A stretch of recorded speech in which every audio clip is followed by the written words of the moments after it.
So, you know what is next? Plato's Republic, in the first third of the book. But it is sometimes translated as the noble lie. Okay? And I really like this passage. So Plato, there's a discussion between different characters, one of whom is Socrates. And they're discussing how to set up the society, translated as republic, the Greek word is polis. How do we create the modern society? And this society needs an ideology, it needs a set of ideas. And this thing which is often called the noble lie.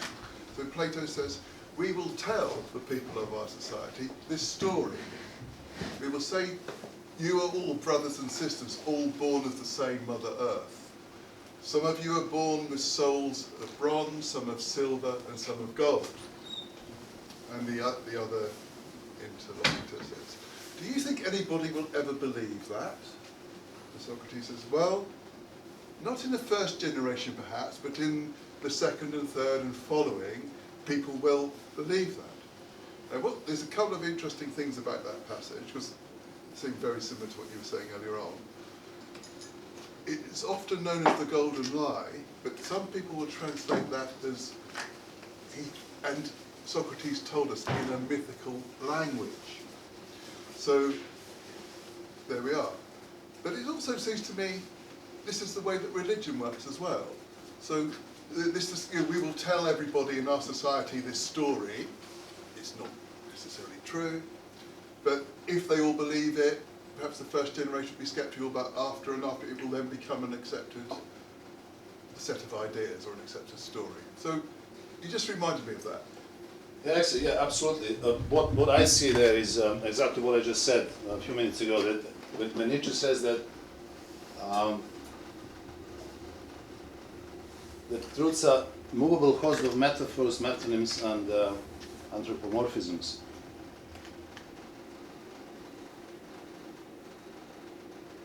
Which, over the period of time, were rhetorically and poetically intensified, embellished, and transferred. And people saw them as fixed, canonical, and binding. It's exactly what you just said now. Now, there is another thing. When you mention the state, he also says that what the state wants from people, from its citizens, is actually to be truthful by using metaphors. It is exactly the same thing. So be truthful in using metaphors. But Nietzsche says, morally said, that means to lie in accordance with a fixed illusion. To lie with the herd in a manner that is binding to everyone. And this is identical, isn't it? So Nietzsche must have read Plato. Okay, yes, please. I have a question a little bit related to, again, the Plato and everything, in the sense that you mentioned at one moment that Nietzsche would say that we look at leaves, but we have like a concept of an idea of leaves, right? Yes. And this reminded me very much, again, like in Plato, there's the concept of like universals, and the way there is color red, there is like a redness, it's something absolute and fixed. Mm-hmm. Now, I'm curious, is Nietzsche still in the same thought that there is like an absolute value of something, or does he belong more to the German thought that things are all the time in motion, and even those fixed concepts are multiple and diverse in a way? Okay, there are two questions there. So, first of all, what Nietzsche believes is he doesn't like those concepts. He doesn't like those ideas, because what they do, they literally strip off every individual thing of its identity, right? Because when you look at a flower and you enjoy the colors and the shape of the smell of the flower, but that's a very unique, particular flower, and your relationship to that flower at that point of time is your first reflection, and he wants you to stay there. But when you say to me, oh, I've seen a beautiful flower, in my mind, I'm not going to see anything, so you can't even say what you've done. How beautiful that flower is. So that's the problem of language, because it's made of metaphors. Metaphors are lies for him. He says, morally said, society wants from us to lie in accordance with a fixed, binding metaphor or illusion, to lie within the herd in a manner that is binding for everyone. That's religion for them. But over a period of time, people start believing that that is fixed, is absolutely true, and is canonical, and is binding. And off they go to do the other things. So they don't really care about how much that truth matters or doesn't matter, but it does matter. It does matter. Because we distance ourselves from that intuitive existence, which he explained is that Dionysian element in us humans, which we have put under the carpet a long time ago, and we pretend that doesn't exist. We create culture which subordinates that. Or some cultures is only eliminated, which is impossible, but people suffer because they never expose themselves as emotional, instinctive, and passionate creatures. They pretend to be clever, reasonable. Then somebody says to you, be reasonable, right? It's everywhere, every day, all around us. All right? Truth. It's not easy to discuss truth. What would you say truth is for Nietzsche, if it is at all possible? Well, you know that his philosophy is known as Perspectivism. He says we need more eyes, we'll have more objective view. So it's nothing fixed. It's nothing absolute. He runs away from that absolutism in general. Either that's a metaphysics, Schopenhauer's philosophy, for example. This is how it is. Or religion.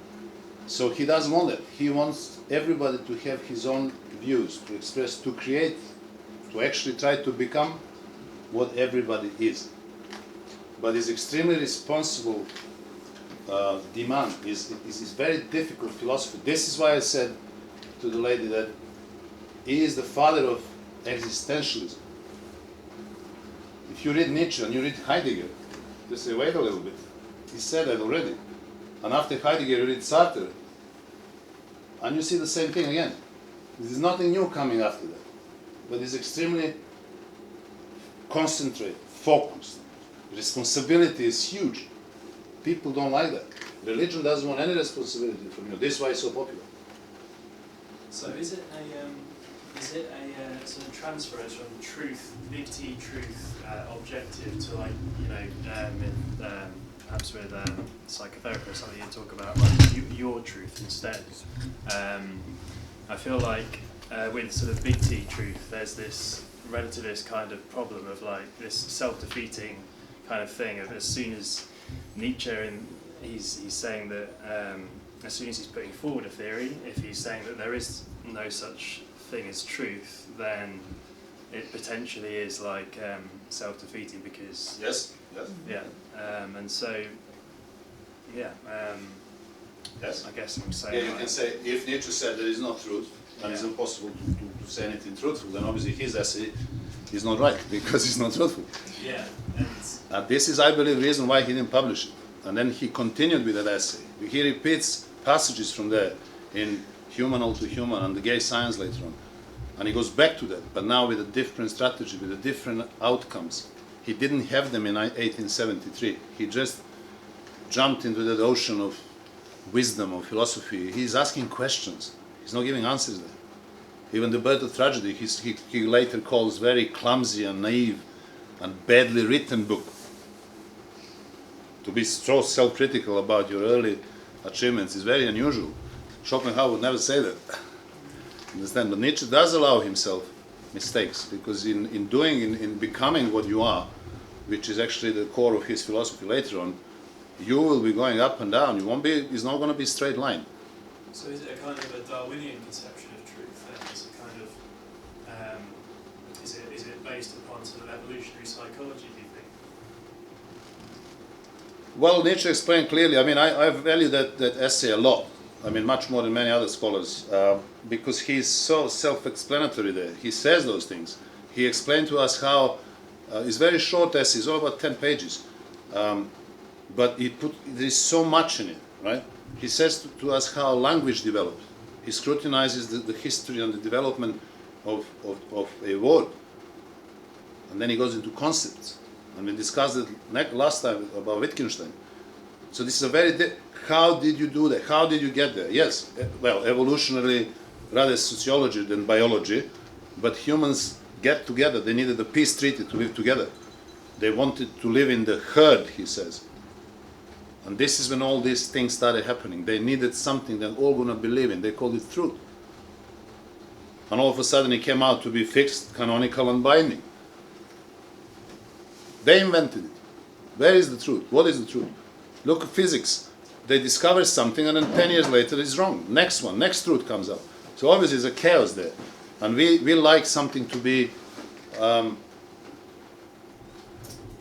orderly. This is how we live. Because it's predictable. It gives us safety, security. We feel comfortable. You don't want to live life which is disorderly. Imagine you go now and tube doesn't work. How are you going to get home? But this transcends itself into your psyche, and you want to think that everybody has to be predictable. And they become like little clones, predicting each other, like playing chess or something. So it has to do with psychology a lot. It has to do with sociology. He talks a lot about physiology, because he talks about instincts and he talks about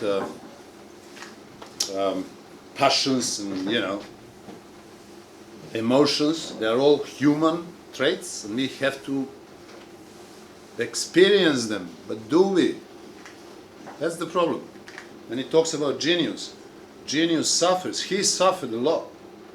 Is it a bit that bit where he said that he's just posing questions rather than giving answers? It reminds me of when Vickers side at the end. He says like, where I've come one cannot speak, one must be silent. Like he said that, and now he can't.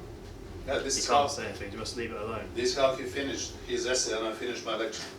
Exactly. So it's like copy and paste of the method, you understand? Because sometimes it's more important to ask questions. I mean, answers, do we have definite, finite answers? We don't have that. But we are so eager to get them for everything. Do you love me? Are you going to love me for the rest of your life? How do I know? But this is how we are.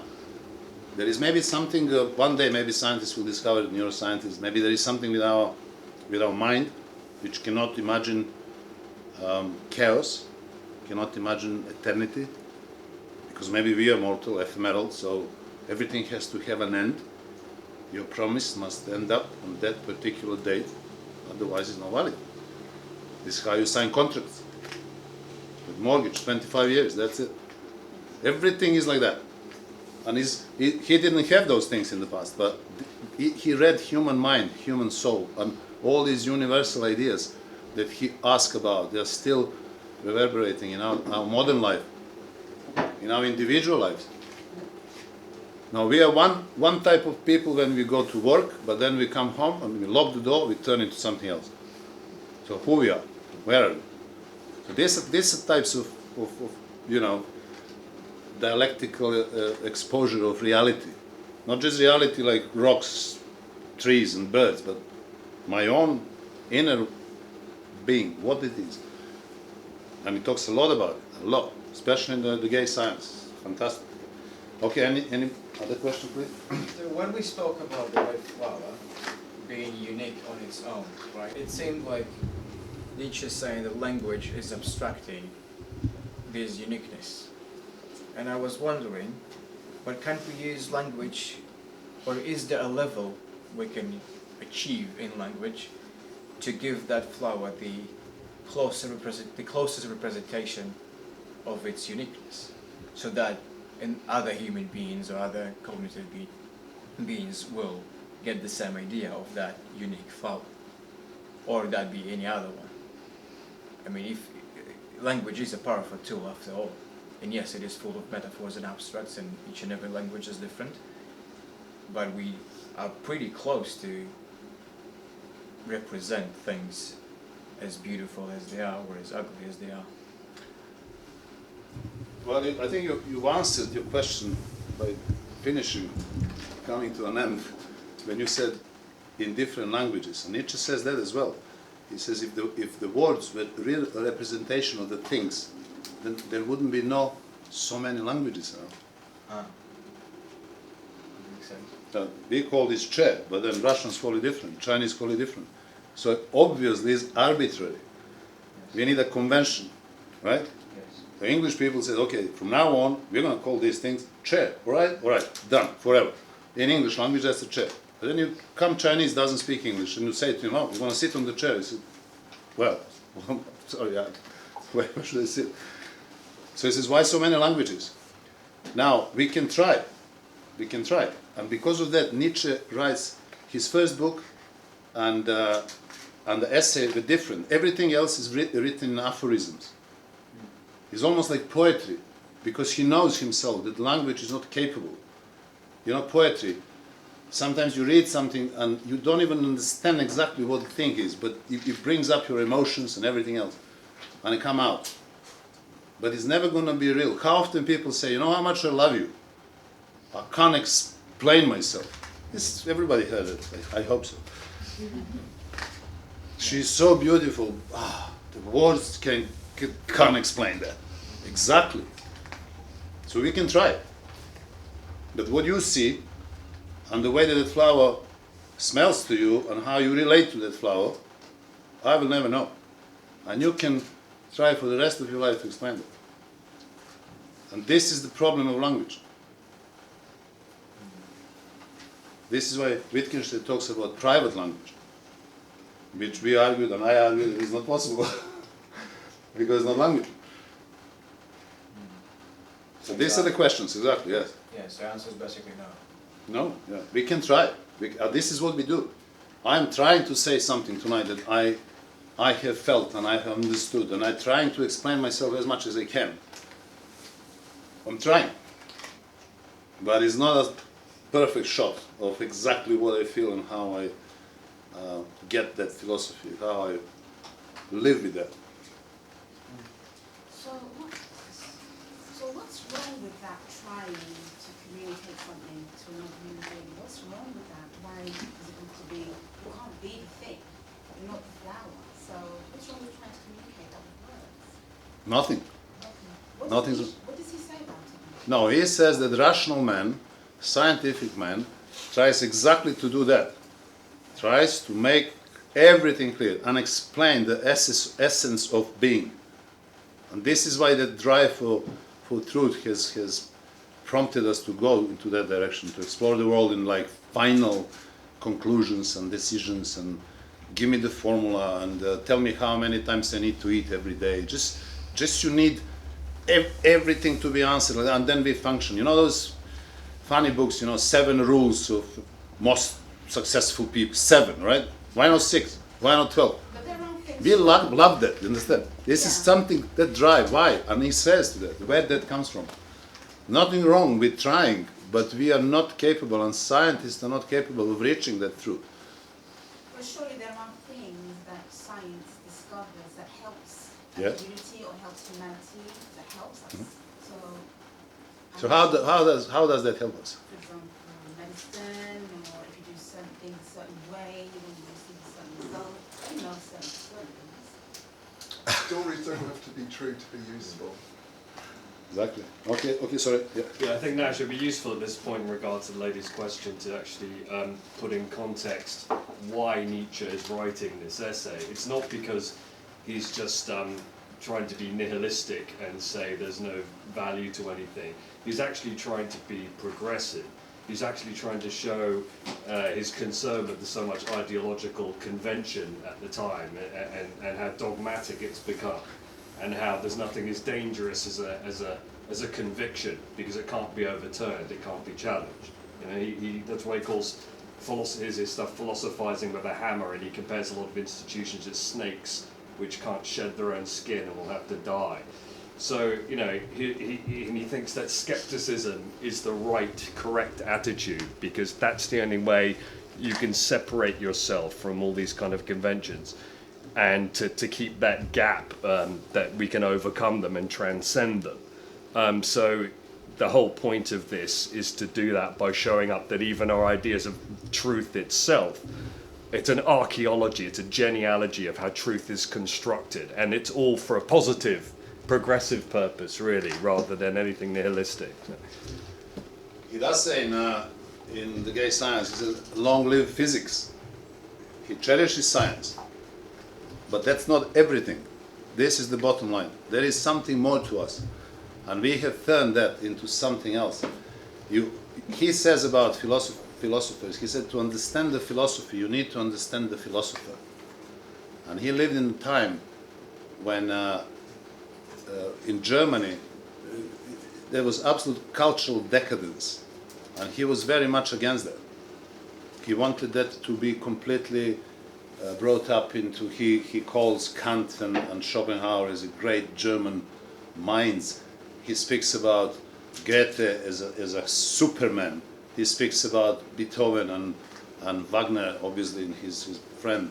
And he wants that to continue. He wants Germany to go that way, that great education, intellectual and artistic way at the same time. But Germany and also Europe does not go that way. And he was like a prophet. He saw a danger when you have people stripped of their inner values, art, philosophy, science, and you make them only, consider them as instrumental value only. And you see what happened in 20th century. He saw it coming. When you read him, complete everything at the end is just like, this is what is going to come, and he came. Two devastating wars. So, disregarding philosophy, disregarding skepticism, as you said, disregarding questioning, just obeying religiously everything, takes the world into that catastrophe. Because it's easy to manipulate people. I'm appalled that, for example, in education in this country, we don't have philosophy anymore. We don't even have politics. But we will give people on the age of 16 right to vote. Amazing.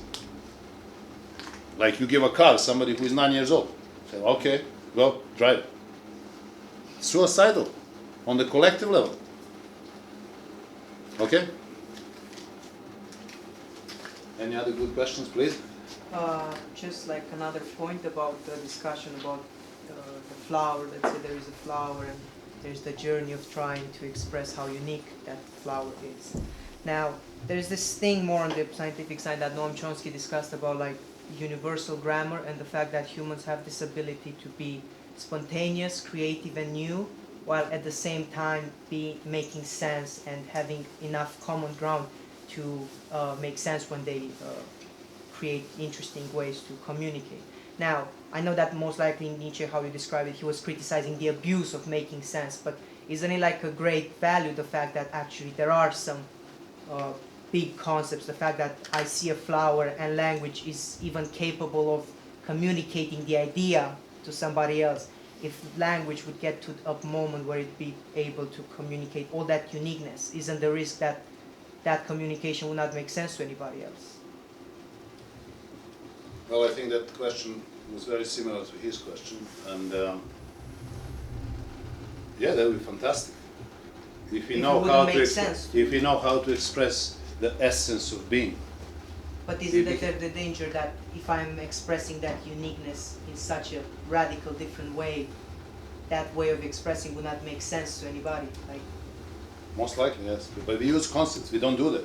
What you're saying, he would like to see more. But we don't do that. We use concepts. We communicate in concepts. He said the rational man hides under the scaffolding of concepts. Hides because he's safe there. He doesn't want to venture that way. He doesn't want to see how, for example, butterfly sees colors completely different. So who is seeing right? Us or him? See, that's the thing. So that metamorphosis of the world into a man is the last thing that he wants. That we have appropriated everything. We put a measure. We value everything. Everything has a value. Human value. You understand? So more of it, exactly. More of those first impressions. This is what he wants us to do. But this is taking you into art now, right? This is that catharsis that Aristotle talks about. And we are shifting. He goes into that direction in the gay science. Again, back from the birth of tragedy, which is all about art, the pinnacle of art, which is Attic tragedy, and then he goes further and he explains creation, and he sees not only artists as creator, but he sees spectator as a creator as well, of himself. So what you just said, if you come across that book, you will find the answers to that. All right? Yes, please. Just to follow on, in fact, that story of the Tower of Babel is the answer. It's not possible to find such language that would be accessible universally. But I want to come back to like you just mentioned, a butterfly sees different colors to us. Science has enabled us to understand that. So wouldn't it be truth to say that a butterfly sees the colors differently than us? That's a statement of truth. That it's a fact. Yeah, but it's not discovery of essence of being. Understand? This is discovery of a relation. Yeah, but then the birds and other animals see it all. So what we come to again is that we need more eyes to have a more objective perspective. But nothing is absolute there. This is the bottom line. This is what he's against full time. Because whenever we have absolutism, we end up into systematic philosophers. They create a system, and then everything has to be subordinated to the system. And they run into contradictions. Schopenhauer did. So he doesn't want that, because there is no way out of it. You understand? We are so individual. He's so, he's always that. I mean, you as an artist, you probably can explain better the flower if you paint it than to explain it in words. Poet, another Yes, one. and I would say that would be the Dionysian way of communicating. And I would come back to what the lady raised then. That trying is that artistic, creative urge to communicate. Exactly. And that's that Dionysian side, which perhaps when working together with the more Apollonian side of science, say, makes for those supermen that Nietzsche describes. But the allegory of the painting that you started to talk with interests me, because I'm wondering if Nietzsche actually wants us for truth to stay in the well, and wants us to accept that. Well, Nietzsche agrees with Kant. Truth, you can't, noumenon, right? Noumenon, which is thing in itself, or being, doesn't respond to our cognitive ability to think within the frame of three net categories of time, space, and causality. This is only human mind that can juggle with those three categories. But they're nothing to do with essence of being. It's not, all that we know from our experience. We have this phenomenal world, this is phenomena, but that's not noumena. And then Schopenhauer goes further, and when he talks about the will and representation, all these things that you see around yourself, he calls it objectification of the will. But we don't know what that will is. We don't know what that being is. All you see is your experience, a posteriori. And this is why we appropriate the world. And we create laws of nature, concepts like mammals, we call animal elephant.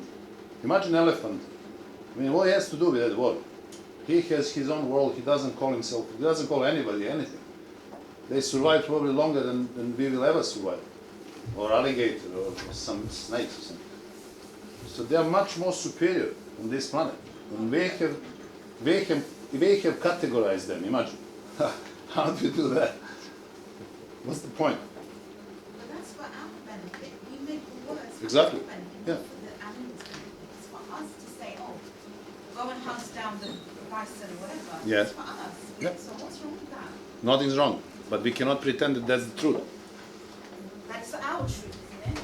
Yes, it has absolute instrumental value, and that's it. Because as Nietzsche said, humans decided to live in the herd. So they needed something to peace treaty. So they said, from now on, we're going to have these things and we're going to call them truths. we need to understand, as Nietzsche says, that this is not the real representation of all reality. That's it. But we pretend. Could it be improved upon, or is it just a fundamental limitation? It's possible that it's fundamental limitation. I mean, we function that way. As she said, we need it. This is our truth. We need it for our survival. We wipe out species because we need it for our survival. We kill dolphins. We need it because of our survival. There are species in the sea now that they don't exist anymore. Yeah. You see? So if anybody in the past have considered what Nietzsche had said, maybe those things would not happen. Maybe we would not only be the superior species on this planet and the only one. Maybe we'll look at things maybe differently. But you must ask questions. Otherwise, there will never be an answer and the possibility. And I don't think there is a perfect language which will explain everything. It's impossible. Schopenhauer talks about that, and our cognitive abilities, which are actually locked into the triangle of three categories which we can't get out of. So what our experience have to do with this table? Nothing. I see this table. I can imagine this table flying in the universe because I have that ability. Time, space, and causality. Right? Yeah. So basically, nothing's wrong with languages, but I don't think that we have the ability to explain that essence of everything. It's that great minds of philosophy have made it clear that that's not possible. Thinking Schopenhauer and Kant. Protect just because it's conceptualized, like you say with a flower, it takes, as a psychotherapist anyway, for me, it's people are very keen to label diagnosis or label an experience as opposed to feel.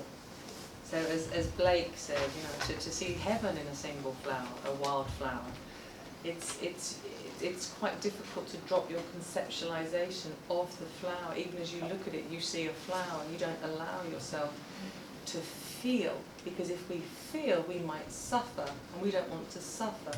So therefore, language can protect ourselves from actually the possibility of suffering, of feeling. So for me, if I'm asking a client to look at art, I will say I don't want the language of what the painting means, feel it. And very rarely can someone look at painting, which is why the gift of an artist is to portray a feeling as opposed to, or it's just a blue wall, or it's a, whatever, it's a scenery or whatever, but actually to feel art or music or whatever it might be, but not to conceptualize. So language, in my experience, can take us from actually the experience of perhaps being, which could be suffering, and therefore as human beings we don't want to suffer, so it's a protection, let's say, sometimes. Yes, very, very well said. I can only add to that he actually says that the conceptual man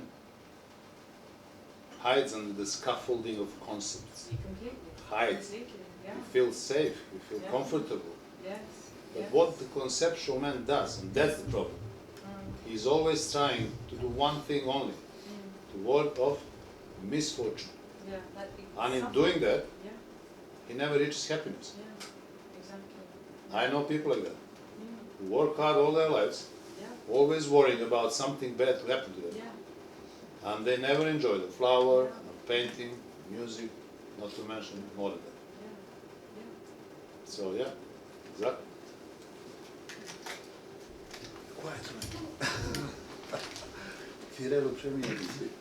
No, mine's spinning back. Yeah, but this is what I wanted, exactly. Truth is quite difficult to pin down. I think there's objective truth as we think about it in scientific truth. Can we put it in the test tube? Can we repeat this? Does it seem to obey something that can repeat itself that we might call a truth? And I think when we come to living systems, I think truth is quite difficult because it depends on what level we're talking. So on one level you can look at the biosphere and see there's a truth in which the biosphere for billions of years has been a self-sustaining system, and there's some truths you can see if you look at it at a planetary level. But then if you zoom down into the atomic parts of that and look at a plant or look at an insect, you can't see in that insect or plant anything about the truth of the biosphere. It's like a property that's a higher order truth that sort of emerges out of lots of little truths. So depending where you're looking at it, at what level you're looking at it, different things would appear to be true. So what is truth? And so it becomes down to our perspective and then the frame that we're applying to it and what of practical wisdom, practical use might this provide, which I think is where the pragmatists were going, weren't they? Was truth is what works, not necessarily what Well, this is the creation of truth and appropriation of truth is something which is ours. This is what he's talking about. What you just mentioned is exactly as it is. Take man out of this world and everything will continue. No changes. Nobody will say, oh, this is true, look, this planet is called Neptune or whatever.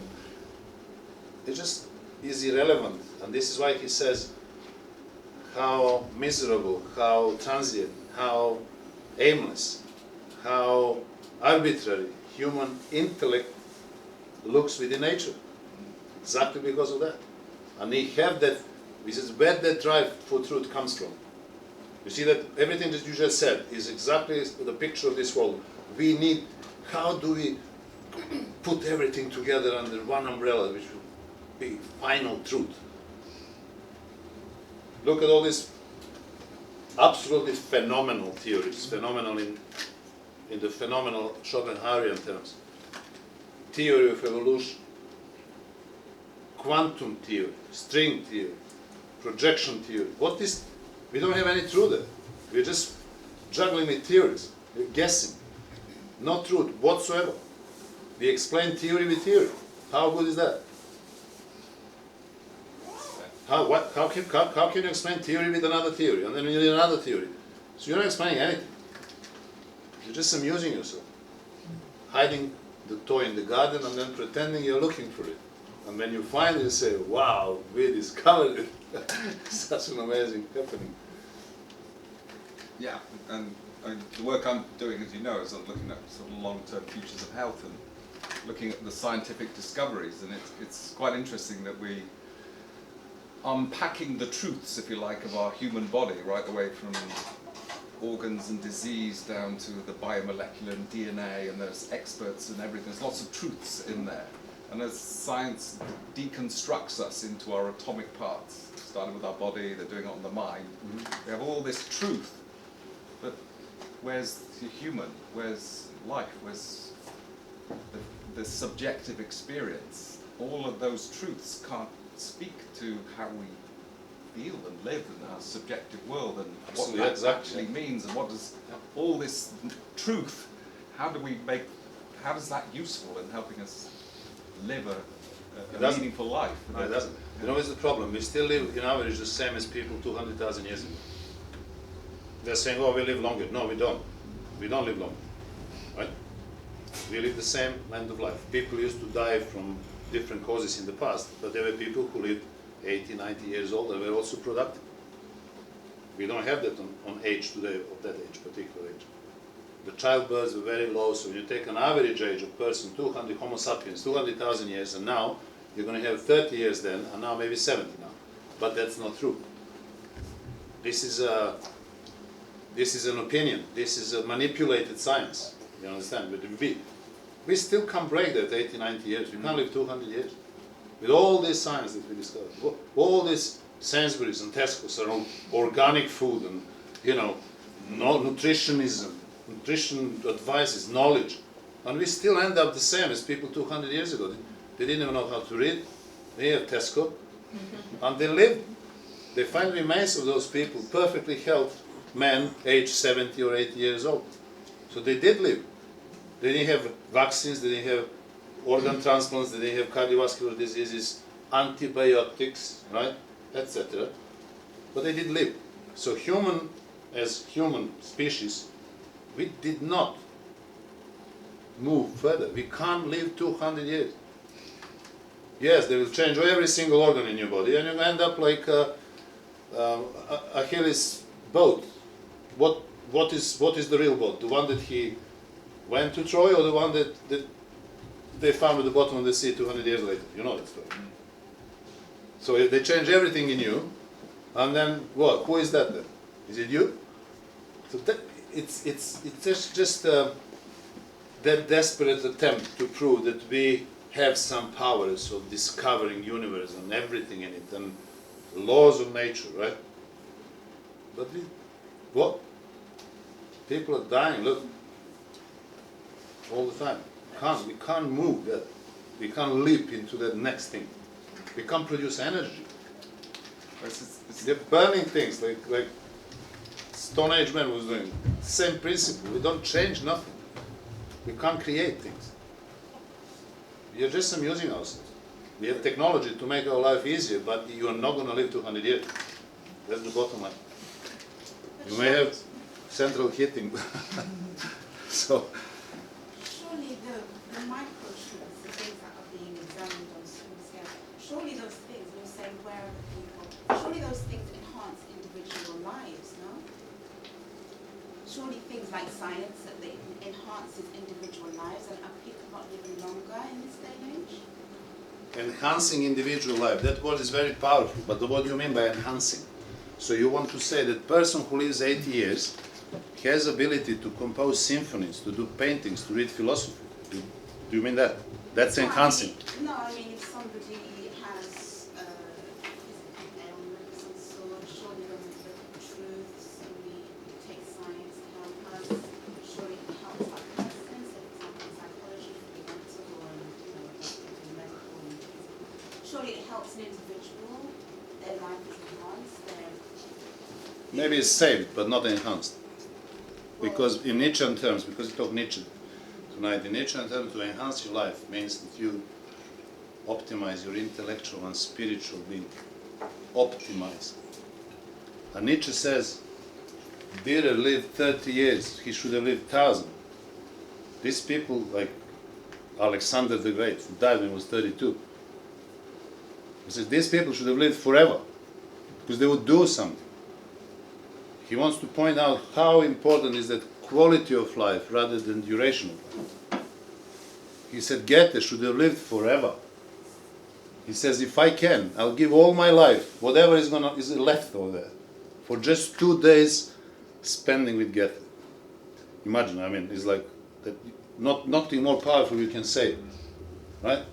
About what it means for me to live another 40 years. He said, I give all of that. This he can't give, if only I can live with Goethe for 2 days.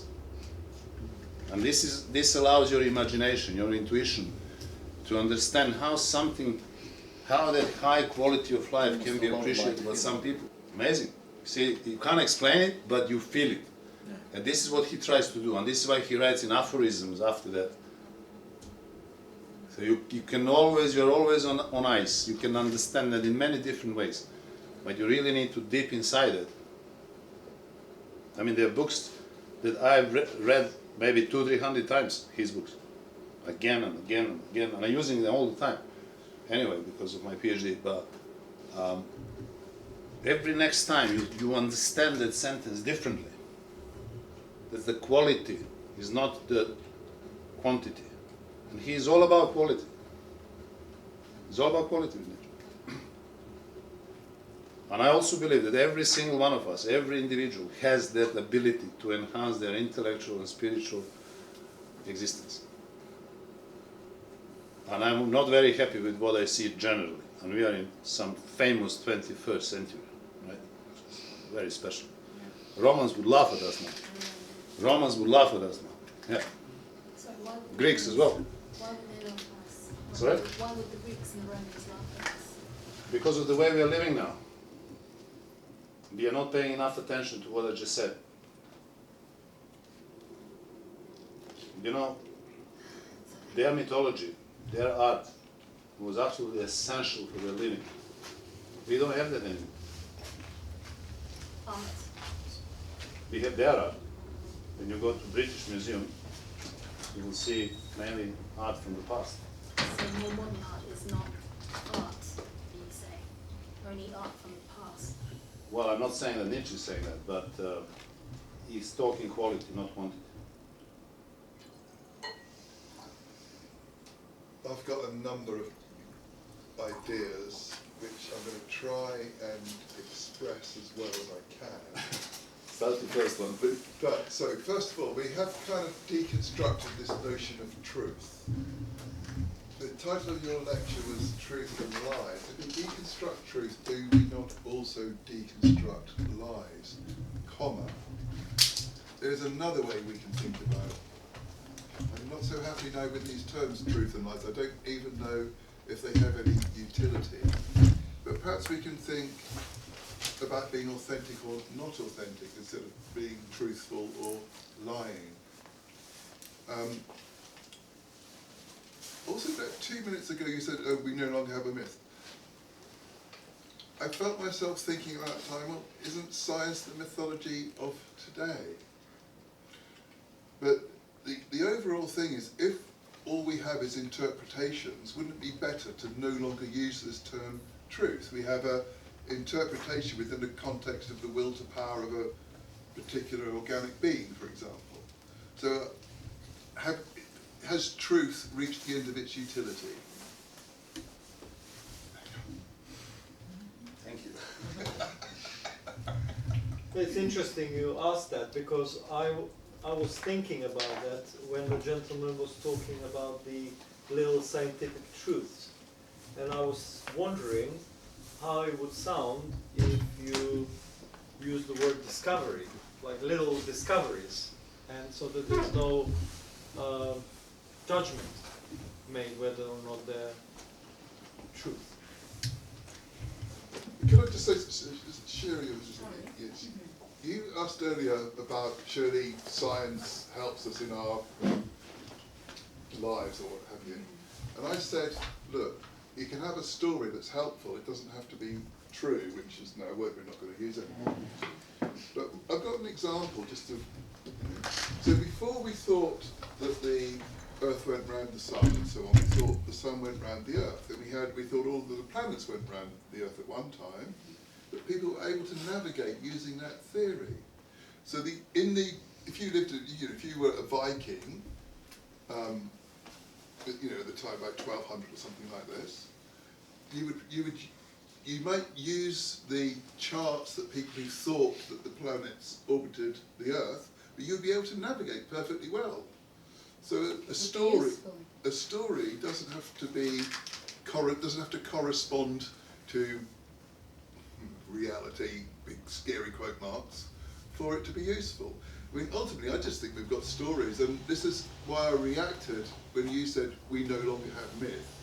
But I think, the beliefs of today are the myths of tomorrow. Well, I'm very much into especially Greek mythology, and I can't be not emotional when I hear something like this. When you know the story of Gaia and Uranus and Kronos and Zeus, and I'll trade my modern mythology for that every moment of the day. Are we storytelling creatures, really, rather than creatures corresponding to reality? Storytelling, yeah. But that's gone. Who's telling stories? Parents are not telling stories. Who is talking stories? People don't read books anymore. Are you? No, I publish books, I'll tell you I exactly. sell books. Yeah, good. Well, I have to give me a number. Excellent. Are more utopic ideas about like better societies, better ways to organize people, maybe more towards like My ideas.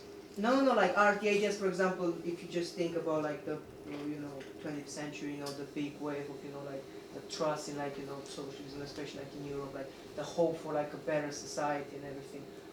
Would you classify that more closely to the mythology of the Greeks, more like hopeful and more story-driven in a way?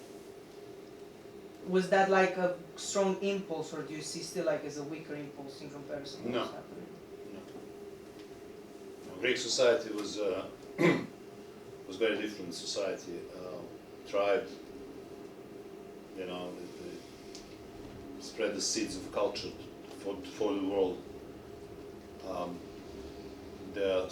They had slaves, right? It was normal. It was more natural society. So you say, oh, we don't have slaves anymore. Well, we don't have slaves as they did. But if you look at every structure of society, you will see the ranks of people who do certain things, and you will see that the majority at the bottom of the pyramid resemble more to slaves, right? And in this day and age, they're probably bigger slaves than those ones in Greece, because they can be much better, but they're not. But they're not even aware of it. I mean, I'm very optimistic to the point of insanity, right? And I'm also altruistic. And I believe that people can do better, and they will one day do better, but not the way they're doing now, where education all around the world is just focused on one single thing, to produce an instrumental clone out of everyone, not a person, right?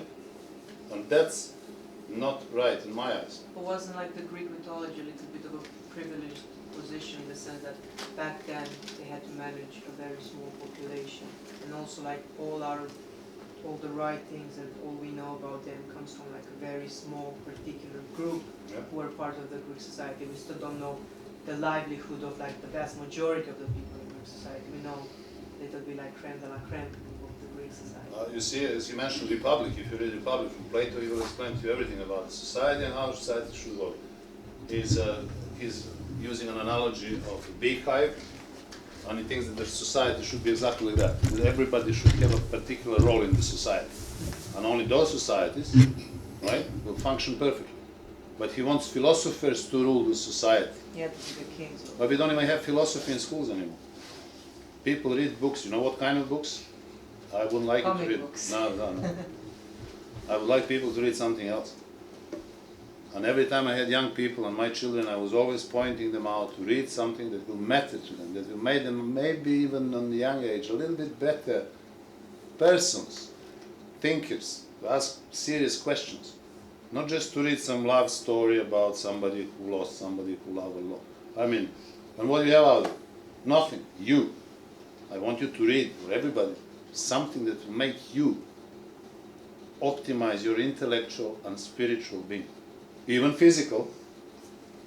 And I think all three of them are going down in this day and age, when everything is available for the touch of the button. I remember days when I used to have to go to the library, spend hours and hours, and get like books like that, and, you know, put in the bags and stuff, and then read them, and then hurry up because you have to give them back to the library. Who does this today? Look at the universities. People don't even read books anymore. Non-existent. Dream. Yep. I think one interesting mythology of modernity is money. You know, a pound. What is a pound? I mean, we ascribe it some kind of value that's sort of created. I mean, if you pick up a piece of paper with the Queen's head on, it's a piece of paper with the Queen's head on, or a piece of plastic. It isn't worth anything, really, other than we've created a mythology that we've all bought into, that we all believe this is worth something, so I give it to you and you give something back to me. And so the mythology of the pound or the dollar, we have our national mythologies.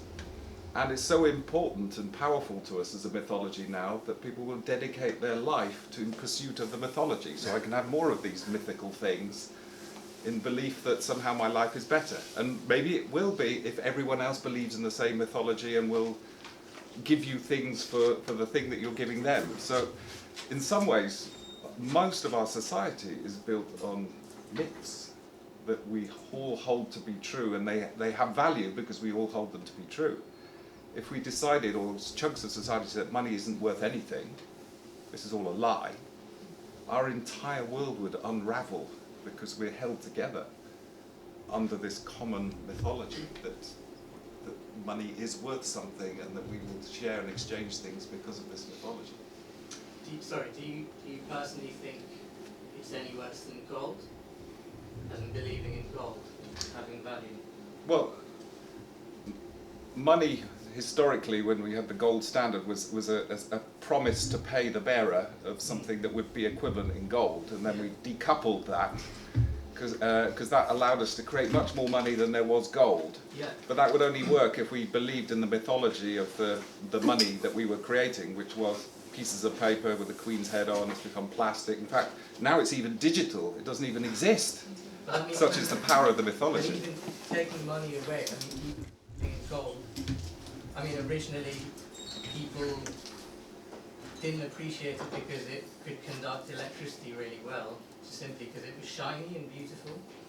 So, I mean, how valuable is it, even thousands of years ago? How different is it to valuing a pound now? It's just something to be used, right? But this is go back to the subject. This is what Nietzsche says when he goes.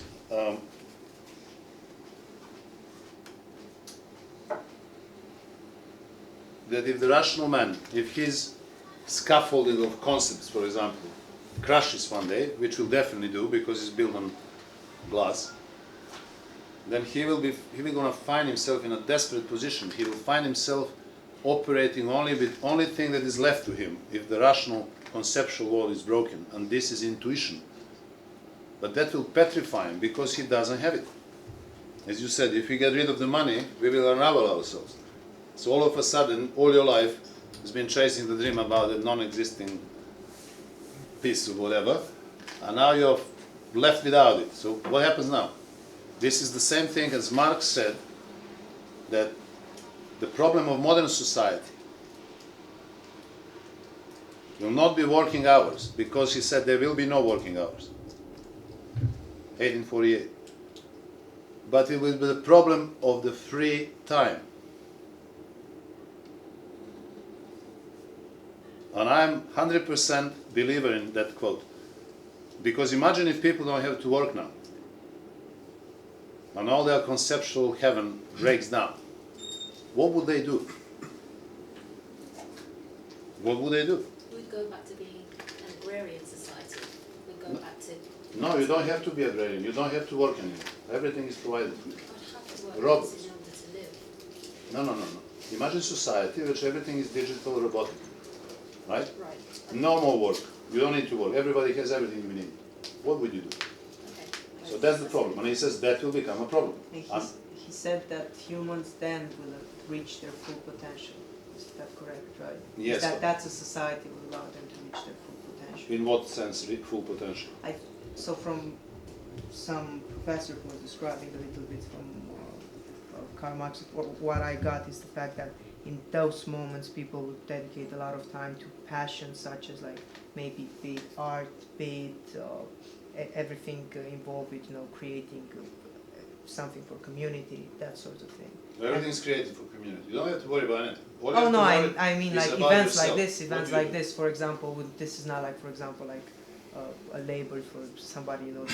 We're not working here. For example, here we're taking part into something, and when you do art, a lot of the times you try to make it into something profitable, but sometimes you want just to make it to exist and to share, and the way social events are. So I imagine this would be the idealized version where everybody would be able to consume all their free time towards those quite like meaningful and spiritful, enriching experiences. Let's see what experience we have now. We have more free time than ever before. People work less, 40 hours. Oh yeah, this would be like an Now, where are we idealized now? situation. You know what most of the people do now? Watch TV, play video games. I don't even know what they do, but what I know, you know what I know? When I was in Rome, I went to the National Gallery. This is the place that you can go and die, and you won't be sorry for that. When you see everything inside. You know how many people were there? 10. 10. Empty. This is what we do. And me and my son, we went to Vatican, right? To see the Museum of Vatican there. And we couldn't get there. The waiting time was 10 hours. This is what we do. This is what worries me. Do we know that those people who were not there, do we know that they were not at home creating their own art, or do we know that they were on the game? They were They are not creating, they are not on there. Facebook, but it's society. I mean, 10 people in National Gallery in Rome. Caught in illusion and lies. We see what we want to see. I agree with you. There is a strong ideology towards just a certain kind of things that we do, and there's like some agencies that kind of dictate what we should be doing with our free time. And I think the hope, because there should be like a hope towards what people should be doing, right, would be that there would be more eyes and more agencies, and hopefully less powerful, that can present options. Or what is the hope? How should I feel after this talk? Because I feel quite dreadful right now. I feel there's no hope. There is hope. I'm telling you what is hope. The hope is to educate yourself. Education doesn't finish with your university or your PhD or whatever. Education never finishes. Self-education is the key for everybody. As the lady said about having a client, and you're trying to awake that person within. But maybe there is no person there. There is somebody who is obeying rules all their life and listening to their parents and boss and manager, and they're kind, and you know they don't even wear a face, they don't smile, they don't cry, they have a metal smile on it, and everything is fine. But where is the person? Who are you? And it's the being, isn't it? Yes. I mean, as Suffer notes, Yes, not but this Suffer, we are condemned to be free. We Yes. don't want the freedom, so just tell Exactly. me what to do. Give me a label, tell me what I want to feel, tell me how I should feel. You are going to stay with me for the rest of my life. You are going to love me. They want the truth, but there is no truth. Because as you said, you don't know. I can't see anything else but philosophy to get you there. Yeah. Because philosophy is love to wisdom. Yes. Right? And Kant said we have science to help us organize our knowledge. But we have wisdom to help us organize our lives. See the difference? Huge. Knowledge, instrumental only, rational being. But to organize your life, as Marx said in 1850, that will be the problem of free time. And he saw that humanity goes in that direction of manufacturing, people becoming more or less like robots. And he saw that Nietzsche was crying about it. So what does it say that we've used our spare time to come here? What does it say about us? That you're all amazing people. We want I to like your smile. You see when you Should we not smile? be kings and Yeah, queens I give then? you another compliment. There's hope. Yes, please. So we get it, there's no truth, okay? Yeah. So what am I to learn? You've learned What that. am I to educate myself in? It doesn't have to Lies? be truth. No. It doesn't have to be truth. Uh-huh. Because we put the name on something, right? Your life is your life. And it should not be succumb to any theory of truth or any particular model of living, understand, or teaching or following. Nietzsche wants you to become the creator of your own being. Sartre said we are condemned to freedom. Now I think we have more freedom than ever, generally across the globe. And that's not freedom, because as Fromm talks in the Escape from Freedom, there are two types of freedom. One is freedom for, and one is freedom from. So we constantly think about, this is the truth, right? We constantly think, oh, we are free, we freed ourselves from Nazi, from Napoleon, from Romans, whoever. But we have freed ourselves from work, Marx says. But are you free for something else, to do something with yourself? That's the problem. And Fromm talks about it beautifully. Middle Ages, they banned slavery. The rich people who had big land and a lot of people working those slaves, they said, "Am you're free now, you can go." And they were all so happy jumping about and run away. And there were 200-300 people in every little village, free all of a sudden. Just to find out that evening they didn't have anywhere to sleep, nothing to eat. So they started killing each other. The one who survived ran back and said, "You know what, I better be a slave than be a free man over there." Because they were not free for, they were free from. So, although there is no truth, you should not feel dreadful. Should be happy that question has been asked. Nietzsche is asking questions, and we are trying to understand those questions and give them some value. This is the problem. And these questions are not just theoretical, they are very, very existential. I like to say to people, every time you have a problem in life, it's always philosophical. The problem is that you're most of the time not competent to solve the problem because you have nothing to do with philosophy. And it's always philosophical. Friendship, love, loneliness.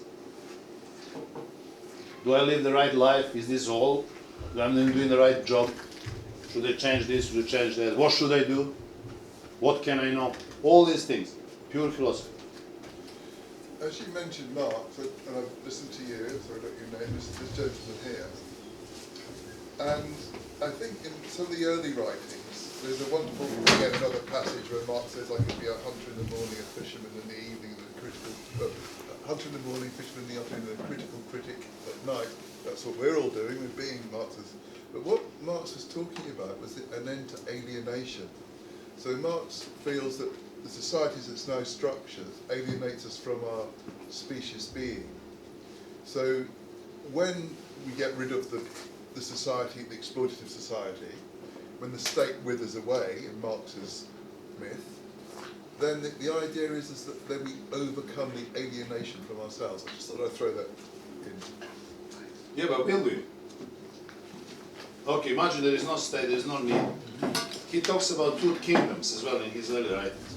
One is the kingdom of necessity, in which you have to do things, right? And the other one is kingdom of freedom, in which you don't have to do anything. Yes. You're not structured by the economy. Exactly. So imagine there is no state tomorrow.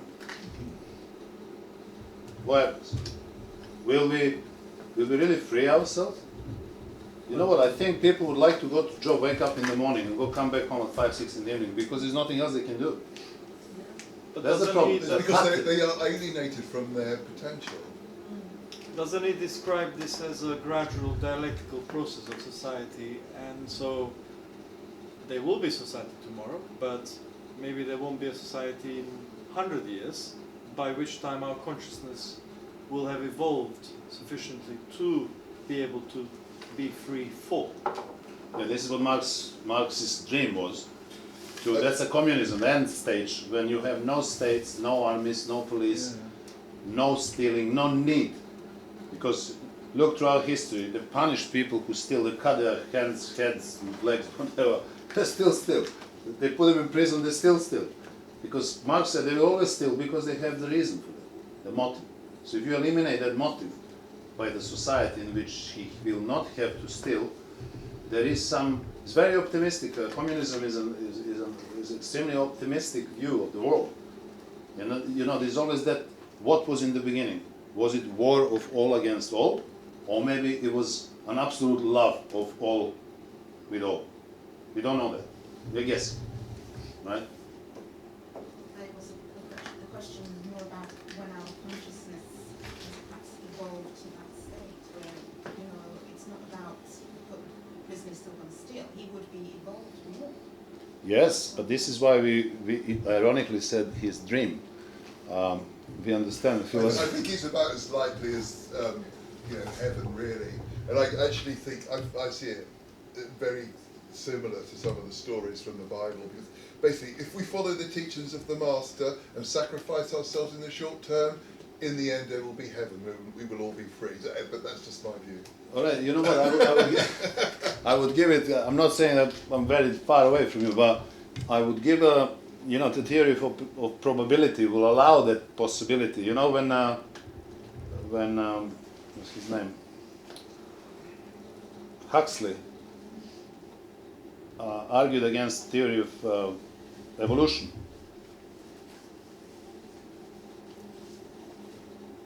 And especially about the accidental changes throughout evolution that brought all these species together and us as we know ourselves, etc.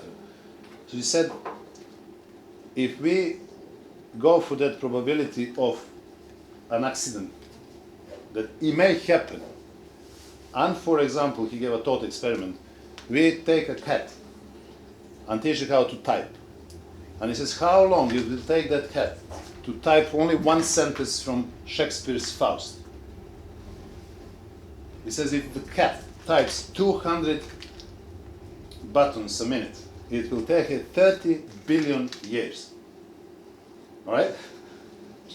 So he gave that possibility a chance. But he said, is it possible or not? When, he said. When that is going to happen. So I think, still believe that it is possible. It is possible. But when, that's another question. Maybe in 30 billion years. That's why I mentioned Huxley. I think the notion of alienation is a very powerful idea, by the way.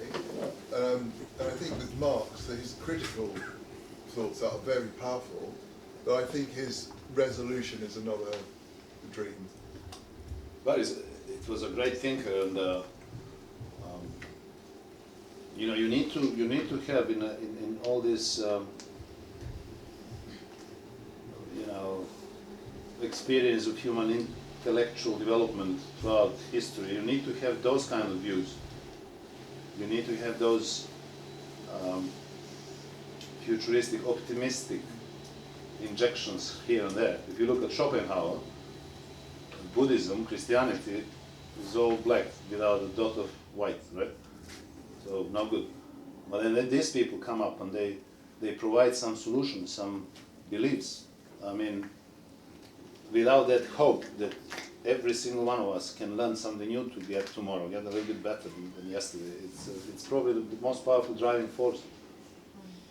I don't know if it's conscious or not. Maybe it's just a pure instinct or mixture.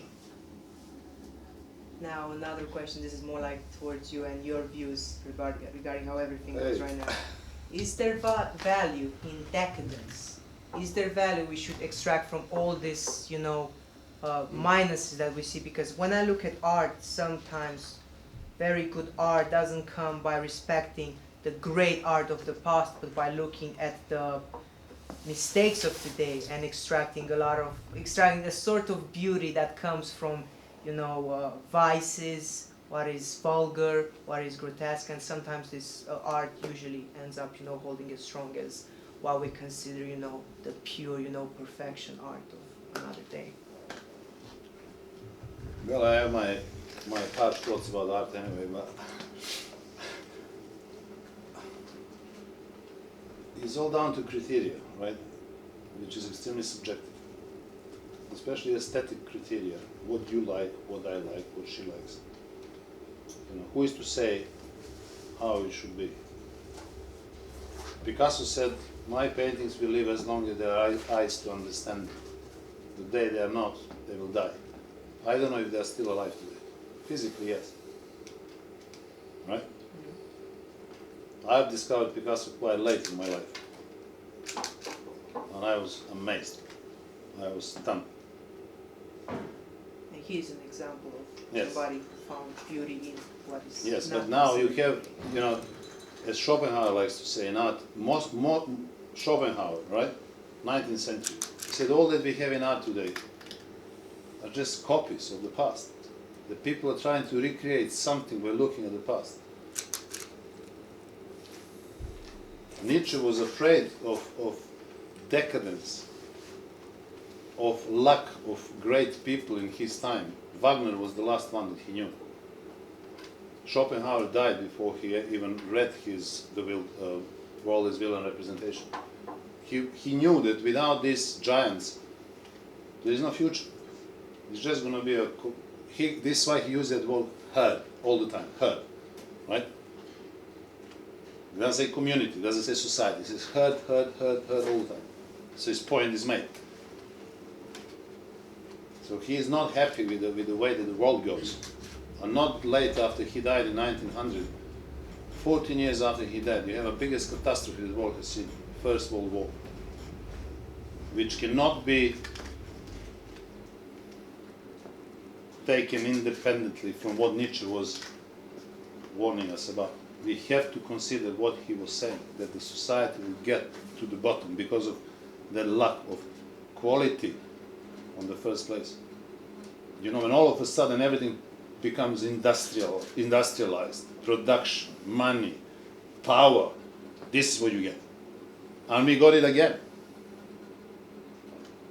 And I don't think we are on a better way. What keeps us safe now is not that we have evolved and enhanced our being, it is the fear. It is the dominant force in our world today. Fear keeps us in some kind of peace, but not understanding. a nasty question for you, Nash. Suppose you're standing next to a sign saying "ruffle my feathers all night," so I might be able to get away with it. I mean, you agree with Nietzsche that there's no sort of foundation for truth, but you also talk about how you see the value of philosophy as the love of wisdom. But is that not a contradiction in the end? If there's no foundation for truth, how can there be anything as such as wisdom except being a social convention? Absolutely right. Again, we are playing words there, because wisdom and truth, they are concepts. Nietzsche didn't want to publish that essay probably because of that reason, because he didn't have final answers in there. But if you probably know his further development and delivery in that field, and this is purely individualistic, purely aesthetic, never only rational, never only bound to the concept. Yes, you can say, if he said there is no truth, then everything he said is lie. He would say yes, it's lie. But doesn't matter. All that I'm trying to say to you is that you are not only a rational being, so don't get stuck into that linguistic gymnastics, playing games with concepts and contradictions and theory of identity or whatever. Logic. He says everything in nature is illogical. We needed lie in order to survive. Deception was the most powerful weapon of humans. You know why? Because the weakest individual could have survived by lying, flattering, talking behind your back, etc., etc. We needed deception. Without it, we will disappear. And this is the famous question: when from all this mixture of deceptions, drive for truth came out? And then you have language into the mixture as well. But everything is not as he wants us to kind of look in that direction, that amalgamated fusion between Apollonian and Dionysian elements. This is constantly, it permeates throughout every writing in the future that he put. This is that Apollonian and Dionysian, and constantly those two. And when they're together, you have a much more sustainable justification of life. Because when they are single, the justification of life is not sustainable. It's very short, temporary. Either it's Socratic illusion, Dionysian illusion, or Apollonian illusion. Okay. Yes, please? I love the cultural sort of critique from Nietzsche, but I'm still really struggling with sort of breaching into this noumenal world and just saying that the phenomenal is all we know. You know, some things like 1 + 1 = 2. We can't know that for sure. If murder, something like that, that's not a truth in an objective sense. These sort of, and that was in the reading, I think a little bit, was this, these things that we think we know those things for sure. Just a couple of things, and it's a real, and I think probably the majority of people living now would still say that we can know things like 1 + 1 = 2 for sure, as a sort of a big T truth to some extent. And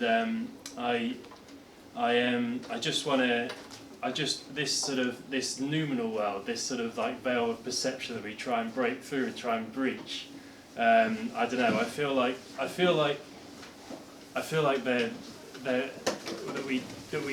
we want to know that there is something there for sure in a big T truth kind of way, and I think humans will probably always want to say that, and so I think that's why Nietzsche's probably seen as a radical thinker, that this kind of sort of objective truth that we try and reach for is probably not going to ever disappear, I would suspect, that people would want to grasp at the noumenal world always. And yeah, but this is a huge sacrifice in that game, in that conceptual bonanza. if you understand what he is saying, you wouldn't even bother about it. You would focus on your own life. Right? Because the only thing that matters to you is your own life. I mean, who cares about philosophy? Who cares about reading all these books if that has nothing to do with you? Oh, so I can talk about Schopenhauer or Russell, whoever. Who cares about it? And then you go home and you're the same as 3 days ago and 3 years ago. No. Nietzsche wants you to do something with yourself. To keep working on yourself. This is the power. This is the drive. Not some drive, metaphysical, imaginary drive for truth, right? It has to be truth. This is why I invented God, and God told us what to do. Romans had 12 gods. Greeks as well. They're all truth. They're all functional. Everybody functioned, no problem. They never had a contradiction in the society. Everything was brilliant. So he doesn't want you to go that way. He wants you to go back into yourself. And he says, what is needed is to give the style to one's character. What it means? He says it's very rare and fine art. Rare meaning not everybody is doing it. Fine means it takes a lot to get into that. And it's perfected by those who have strengths and abilities to dip into themselves and look into their strengths and weaknesses and then put them into an artistic plan. That's an answer. I just want to explore an idea. It's not very well developed, so please feel free to rip it apart. But I was thinking about the degree to which, as our life unfolds, there's a kind of pushing of ourselves into that noumenal space to discover ourselves, or is there a pull that the noumenal world is kind of drawing us towards it, out of ourselves, to go from sort of being to becoming? And because one of the interesting things about that sort of transcendent way of thinking about it is that we have we talk a lot about this, the sense of our potential or self-realization, as though there's some different version of oneself that is calling one to fulfill that, to become something, as though we're kind of pulled for it and then towards it. And there's a sense that we have that about ourselves. We're not just stumbling in the world, discovering ourselves by accident. There is a sense in which we try and formulate some idea of our potential that then guides our actions towards it. But then the world of science, and particularly the world of art, gives us glimpses through to something beyond that can call us even further, that has a grip on us, that pulls us and changes us quite fundamentally. It's as though we are being pulled towards our potential in some ways. And that the combination of factual truth combined with art, which can give us a glimpse of what lies beyond, and our ability to engage in a full, rich mixture of those, is likely to lead to our potential being more fully realized. Well, is it our drive to discover the nominal, or is it a drive to maybe really discover the fullness of ourselves? Kant would say, you can't reach nominal. We don't have the tool for that, says Nietzsche. Our brain is not good enough for that. We can't reach it. So don't you look into that direction. There's a cul-de-sac there. This is the open road. This is the ocean. This is the horizon for you. But that horizon is not nominal. I think it's you. And that depth which is unlimited in you and in everyone. Now, how deep everyone wants to go inside, that's another question. Or is it a co-creation of the two? Because if it's just yourself in here, is that not just an illusion? Or is there something real about the coexistence of the noumenal and myself together that creates? Well, Schopenhauer went step ahead. And he said that everything is objectification of the will. For him, the will is the nomenon. So everything is objectified will. So he's not saying that you are different than the will. You, phenomenon and nomenon, he says, are one and the same thing. It's just objectified, materialized.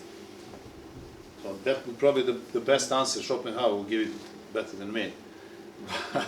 I can't think of better answer to that. For Kant, noumenon doesn't cause phenomenon.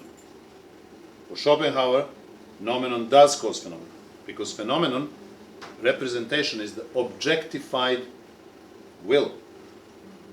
And then it goes in that different levels of objectification, in which the man is on the highest level of objectification, that when the will looks in herself into an eye, right? And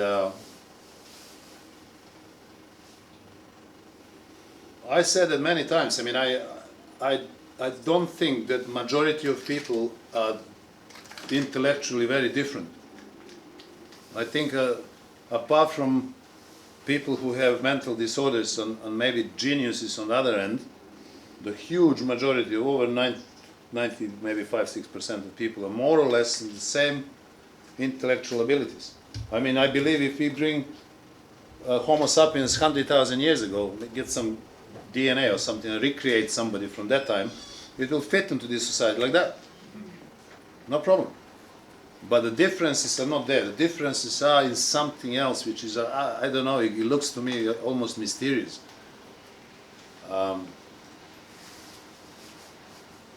They are in drives, in ambition. Why would you not want to know more about yourself? Oh, I know everything about myself. I'm a perfect man. Everything is Napoleon. You know, Hobbes' example. You get all the people from the village on the top of the hill, cut their heads down the hill. What will happen, says Hobbes? Well, he says everybody will run for his own head. Because everybody is Napoleon. Everybody is the best that he can be. But that's the most arrogant thing among us humans, when we think that we are final product. None of us is final product.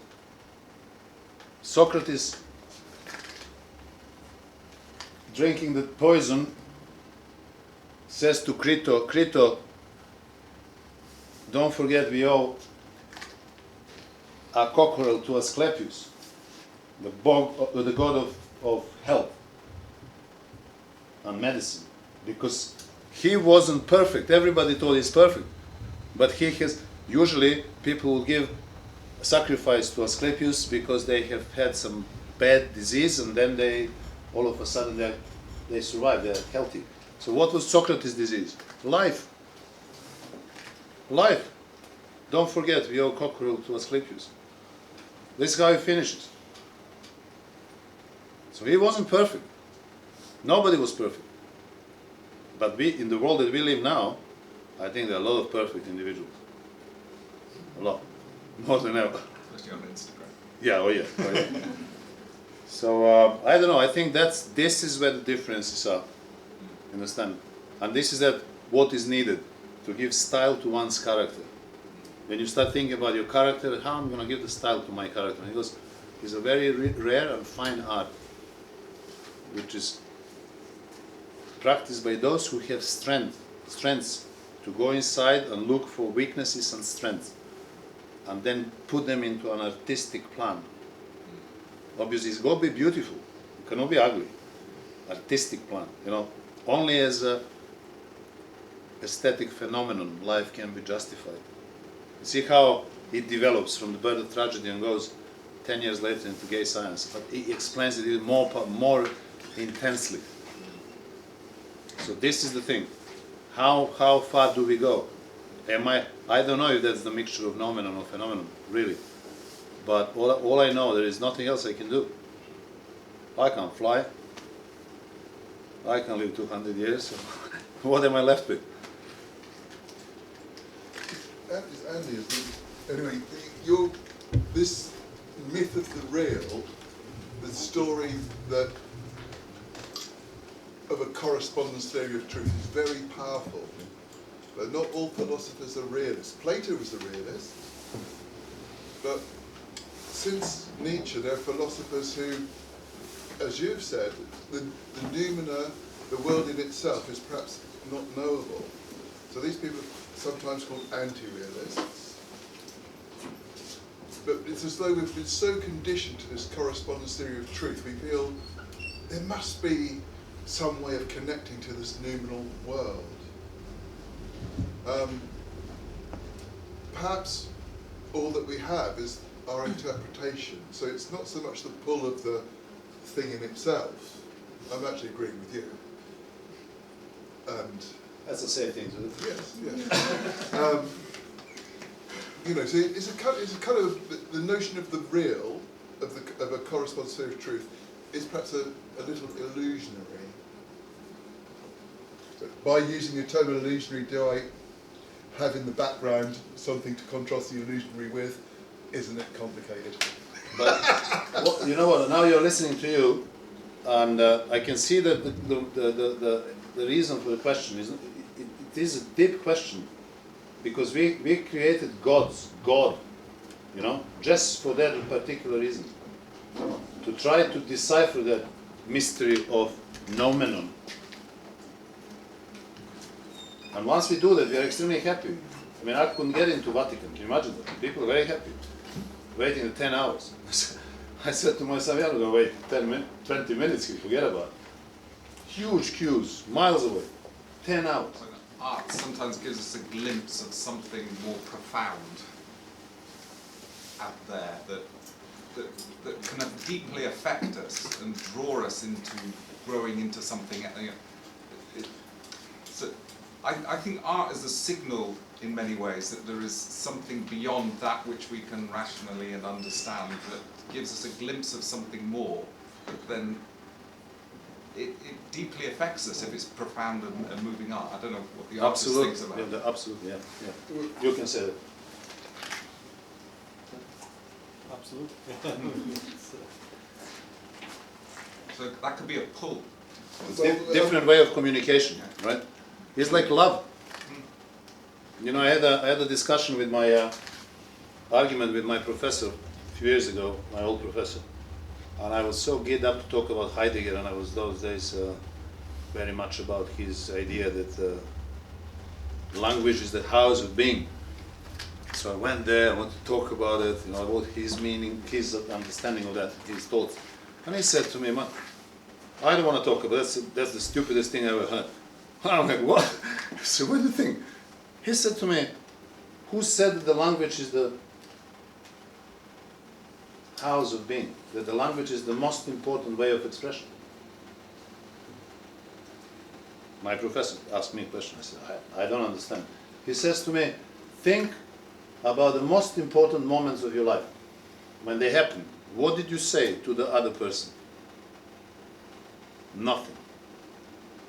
True? But you feel something. You hug someone. You produce some sound or whatever, but you don't say anything. So how come in the most important moments of your life, when it relates to other people, you don't say anything, and you say everything? Can't argue against that. We reached a similar point the last time we saw it. We were discussing Wittgenstein language, and then we asked the question about music, which is, I think you told us that Schopenhauer thinks that music is a pure form of art. And it was exactly that question. And I said, I really would like to debate that with you one day, because I actually have a different view to you. I can't, I mean, I think, you know, that's another nice story. If you're an artist, you can tell, oh yes, I'm more profound than these people using language. I would like to debate that with you one day. More than welcome. Yeah. Just choose the weapons. Okay, any more questions? So when we talk about, you know, being sort of drawn and art and, you know, the two sides, that would be the Apollo Dionysus thing? Yes? Back to the beginning. Well, wait. Because you said something ago, just shortly, Okay. that Nietzsche wouldn't agree with that. And it just seemed to be the Apollo... Apollonian art, according to Nietzsche, is a visual art, is a plastic art of paintings, sculptures, but also poetry. Dionysian art is music, is pure music, without lyrics. Now, while we are perceiving plastic art, we are experiencing the feeling of beautiful. Music is different, says Nietzsche. There's nothing beautiful there, because you don't see anything. It's sublime. Right? So they're very different categories. He takes that from Schopenhauer, original understanding of plastic arts and music. Now he says, Schopenhauer thinks that the music is the copy of the will, is directly the will talking to us, the essence of the will, while plastic arts are not. They are copies of ideas. So in plastic arts, you have a genius, an artist, looking at the idea, for example, of a chair, like Van Gogh, and then painting the chair, and giving us like idea of the chair. But with music, there is no idea. It's directly the will storming into us. And this is why he says the music can cause very, very powerful emotions in you, like no other art. So this is the difference between those two arts, if you ask me that. Do you think he would say something different if he thought about the conceptual arts, perhaps, in plastic arts? As opposed to like just painting a chair, or painting something else, like on something more conceptual, concept, an idea. Do you think he would change what he would say? Well, I need to speak to him first. Well, I don't know. No, I mean, everything you about him you knew about it. yeah, no, well, I don't know anything about him. I'm no, learning. is again, what you just said is again that an artist sees an idea and is trying through his medium, whatever it is, painting or sculpture, using his talents to represent that idea to us. This is why we have all these beautiful,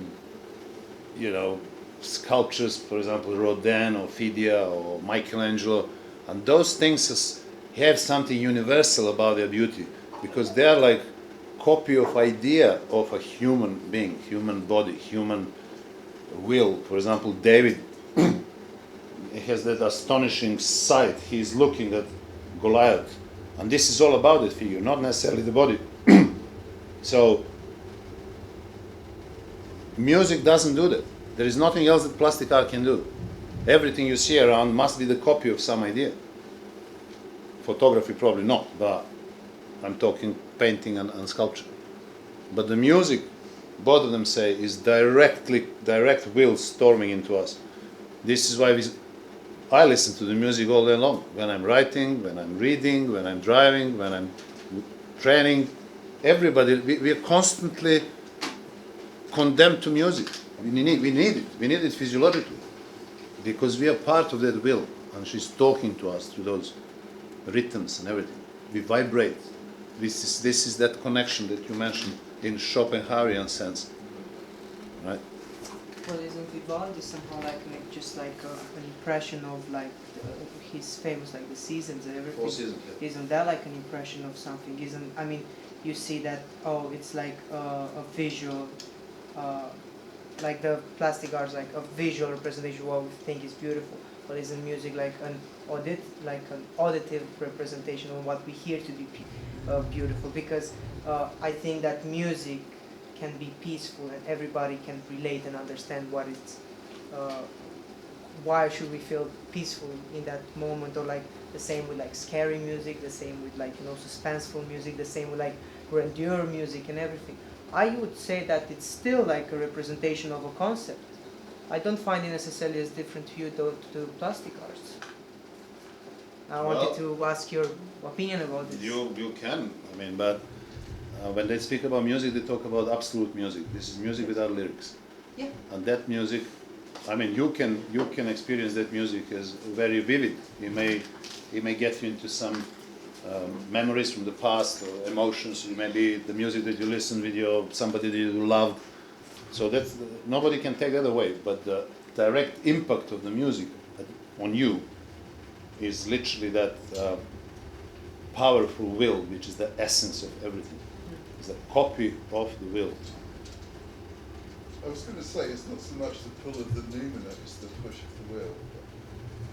So we're not being pulled to reality, we're creating it. Someone was saying we could be pushed and being But I pushed thought- and being pulled. Or we're pushing and being pulled. If we're to go along with the theme of the evening, we've going along the Schopenhauerian and Nietzschean approach, Andy, I think, said, are we pulled towards the noumena? And it is much more to do with the push of the will than the pull of the noumena, because the noumena is unreachable. It's something beyond us. Okay, I think the little problem there. There are two things: Kant, nomenon, and phenomenon have nothing to do with each other, right? Nomenon is the essence of thing. It doesn't cause phenomenon, right? This is what Andy was asking. What you're saying, push of the will, that's Schopenhauer. Yes, the will causes representation. I was also thinking of Nietzsche's will to power, because Nietzsche kind of expands upon the notion of will is there, but Nietzsche has a kind of develops that notion too. Well, Nietzsche criticizes Schopenhauer. He says he didn't know how to call the will. Because, for example, I would argue, and I argue in my thesis, that when you say consciousness, there are concepts, terminology that you have to add the word to them. They are not finite. Consciousness of what? Oh, I'm conscious of what? Will. When you say will, what will? Will for what? Will has to have another word next to it in order to give the direction, because it can mean anything, right? So what Nietzsche says, he didn't know how to call the will. Nietzsche calls that will to power, right? And he kind of directs that will in one direction. And then what he understands under power, that's another subject. We will be talking about that. That's another big story, yeah. This corner quiet again.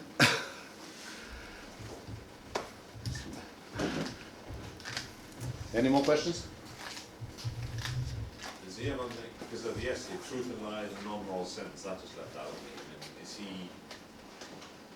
he big on, does he admit that people can delude themselves? Was it been lying to yourself and giving yourself a myth, I guess? Like the story of the foundation myth. I mean, to the first generation who are telling themselves that's a lie, to the second generation it's a myth. And what's creating the meaning? What's transforming the lie into the myth for Nietzsche? Well, he said it clearly in the definition of the truth, when he says what is truth. And he says that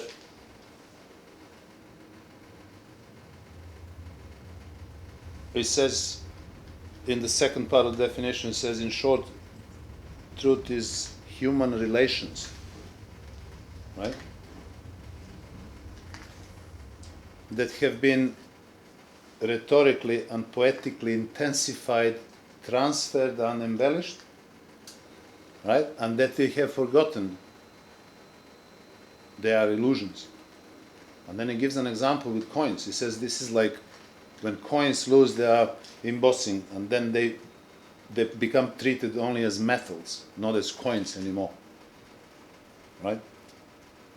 So basically, does it matter? Doesn't matter. And where that takes us further is to the end of the essay, in which he says that two men lived next to each other. There was time when two men lived next to each other. One was the rational man, one was the intuitive man. They lived shoulder to shoulder. One was drunken by illusion, Socratic illusion, that everything can be deciphered rationally. The other one was drunken by Apollonian illusion, that what is what in life is to enjoy moments of beautiful experience, and he aimed for that. So while one never experienced happiness, the other did. But he suffered more because of that. So Nietzsche wants to say, yeah, you have to suffer for that. There's nothing wrong with that. And you choose. And he stops there. Stops there. He's like run out of ammunition in that essay. And maybe this is why he didn't want to publish it. God knows why. Did he say that we should fuse the two? He said that in The Birth of Tragedy. In The Birth of Tragedy. This is the book that he published in 1872. And this essay came 1 year later. So he is now epistemically explaining what he was saying in The Birth of Tragedy. He's focusing on the truth in an epistemic way. How can we understand truth through language? And he's trying to go in a little slightly different direction, but then he stops. And then he continues later. And he didn't want to publish that essay. But essay is full of meaning and questions and tectonic thoughts, right? Especially about language and words and concepts and truth. So this is why I want to talk about that, because it's a never-ending story. And then it permeates later, all the time. He's talking about it. But now, later on, in a more, if I may say, articulated way, or finite, more explained, crystallized. Any more questions? Okay, thank you very much. I think this was the best discussion ever we had. Thanks to you. And I wish we come again together and get something else on the table next time. Okay.